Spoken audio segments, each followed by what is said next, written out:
A formulary is a list of drugs that can be prescribed for patients. Our formulary is changing because there was a piece of work done by the Area Drugs and Therapeutics Collaborative as part of our efficient prescribing programme nationally to look at the formularies across Scotland. We have a regular programme for changing each of the chapters in the formulary. This is a bit more of a big change. We've got a very broad range of drugs in our formulary, and we could make that better in terms of not just remaining clinically effective but actually becoming more cost effective so that we add value to the prescribing that happens in Fife.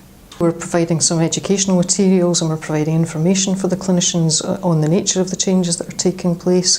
We're also going to be supporting that with some of the electronic support within the GP practice systems so that they get the formulary choices coming up as their first choice when they go to prescribe a drug. We're also looking at in particular how we can help out in general practice for practices to make these switches, because often it requires a clinical review and that's quite a time-consuming piece of work to do. We're going to have a public campaign.